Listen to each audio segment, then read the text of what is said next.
Okay, welcome to another edition of Carnivore Bites. I'm your host, Jeff Sherman, along with Dr. Eric Lopkin. A little slower week than usual, Dr. Lopkin, but there's always something. And speaking of always something, there's always something with Donald Trump, isn't there? Always.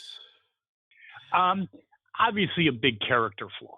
I mean, policy or no policy, his approval ratings, in spite of the onslaught and the pushback, that's a tepid term, but the pushback of the biased media, I would say, given the accomplishments, his approval rating should be approaching 60%. They're below 50, depending upon the poll. And a lot of it is his own damn fault. I mean, even if you turned out not to be a big fan eventually of John McCain as things progressed, but the guy's a war hero, war participant, braver than I'll ever be. You got to leave it alone. He's also deceased. Yeah, Trump can't seem to get out of his own way. You cannot win a fight with a dead man. Yeah, Taking on McCain at this point is the dumbest thing Trump could do. there's no winning. I mean, it's like taking on Mother Teresa because her view of non-abortion created overpopulation. He has an argument. He has an argument. She's dead. People like her. Shut up. Same with Exactly. McCain. If McCain was still alive and capable of, responding, if it was a back Fine. and forth between the two, that's a whole other story.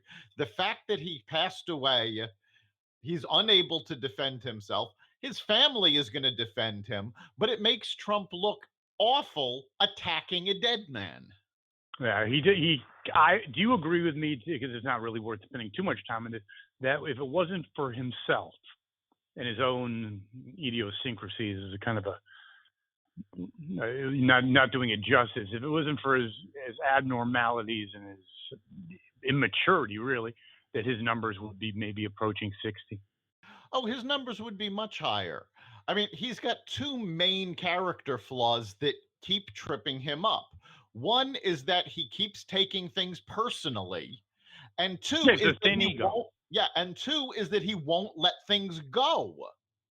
No, I mean, it he's worked his a little own bit on worst. the campaign, but it undermines him all the time. And the last thing, before we move on from this, I also think he doesn't have a Jim Baker like Reagan had, or Karl Rove, that George W. He doesn't have anyone in his inner circle that knows what the heck they're doing. It's like No, a band of amateurs, especially Kellyanne Conway with that crazy nutcase husband of hers. I mean, what's going on here? It's like it's amateur hour. I'm not sure that's exactly true. There's a couple of people that have known what they're doing, that do know what they're doing. The problem is he doesn't listen to them, and they Okay, get okay, wait, hold on, fed hold up on, and hold on. leave. Hold on. I do agree with you in terms of in the specialty positions. Okay, he's Secretary of Defense and others, but he doesn't have that confidant that can say, Donald, you don't attack McCain. Donald, don't talk about this or get involved in that. He doesn't have that Baker. That's what I'm saying. He has people that are very qualified in his administration, but he doesn't have that person that can tell him no. That's the problem. That's the problem. I mean, Kellyanne It's a Conway, big that's not the person that's going to do that. no. I think his last chief of staff was desperately trying to tell him no and rein him in, and when Trump wouldn't Kelly, listen. Yeah, yes, and when Trump wouldn't listen, they just went, all right, enough is enough. I can't keep doing this. true. I think that my friend summarized it pretty accurately, unfortunately. That people get frustrated because I was like, okay, you're talking to the leader of France. Whatever you do, Donald, don't talk about that real estate deal that he was involved in that went belly up. And of course, thing that would come out of his mouth, Right. that was too bad about that. So yes, point taken. But in closing, you do agree that his approval ratings could be 55, 58% without his craziness. Oh, yeah, his accomplishments justify a much higher approval rating, but he can't get out of his own way and he keeps shooting himself in the foot. Yeah, it becomes ridiculous after a while. So speaking of ridiculous, after a while, we have our Democratic Young Turks, and maybe all is not well, correct with them? All is definitely not well. AOC saw her approval ratings plummet, and she responded by saying, "Oh, the only reason her approval ratings are down is because of racism and sexism, and it's all Fox News's fault." She Yeah, takes she's more unhinged than Trump. She's, first of all, again, she's not exactly a Mensa candidate, and she's proving it as time goes on. Um, so it's interesting. They're thinking of primarying some of them. Yeah, the Democratic committees have already said. Democratic committee in New York has said they're going to primary AOC. The Democratic committee in Minnesota said they're going to primary Omar because they can't keep taking these hits from these people. They're embarrassments and they're tearing apart the party. They're contributing nothing, and if the Democratic Party wants to survive, these people need to be exercised from it. Yeah, and survived with a true constituency, a loyal constituency. That's the Jewish constituency. And I think there's some interesting news in New York regarding that. Yes, Fortune magazine had an article over the last week talking about how the Jewish community in New York City and in New Jersey are both starting to move away from the Democratic Party. Now, I mean, most people don't realize this, but New York, if you take New York City out of it, is a red state.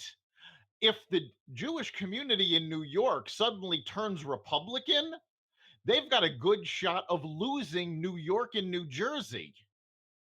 Interesting, and that is very accurate, true, because even though Jews are a very small part, they used to be 2% of the population, believe it or not, in around the 30s, but they're less than 1% now. They still, where they're located, even in Florida, Dr. Lopkin, if they pulled out there, that's enough to, I know it's a red state now, but even make it more of a red state. So it's a big thing. I'm actually a little very troubled by people like Blumenthal, Schumer. What's going on with them? I don't hear them saying boo. No, the senators have said absolutely nothing. There are a couple of Congress people who have stood up to it, but they're trying to keep party unity, which at this point there isn't any, and they're Yeah. losing their Jewish vote, which traditionally has been a Democratic mainstay. And Oh yeah, it's a foundation that you build everything else on. It might not be, the biggest constituency, but it's rock solid. It supports them both, in terms of politically as well as economically. So that'd be interesting to see how this unfolds as it goes on. Speaking of losing ratings, I think the last area topic we should address is Bernie, which I consider maybe the most dangerous person in America.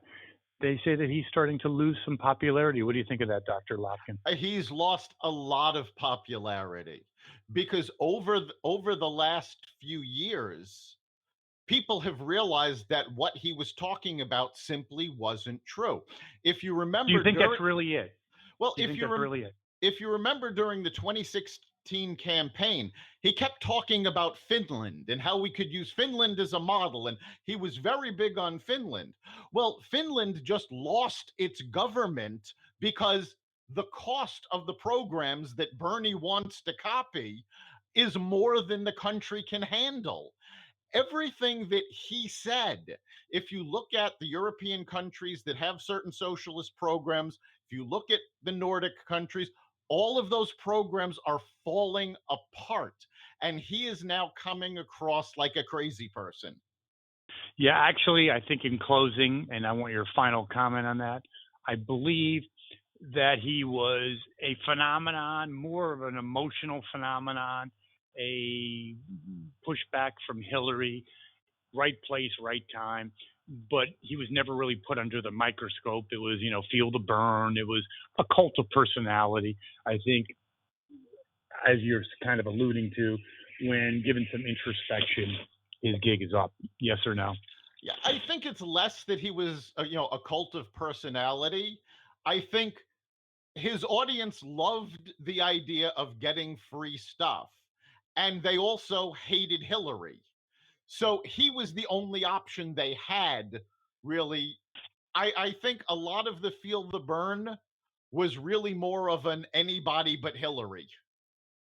I think it's well said. Well, until next week, another edition of Carnivore Bites. See you then. You've been listening to Carnivore Radio's podcast. You can catch us here every week. Carnivore Radio is part of the Xvadio podcast network. You can listen to the podcast at blogtalkradio.com/Xvadio. If you want to be part of the conversation, you can listen to us live every Friday at 4 o'clock on WESU 88.1 Middletown, Connecticut. You can also catch us online at WESUFM.org. We look forward to hearing from you and see you next week.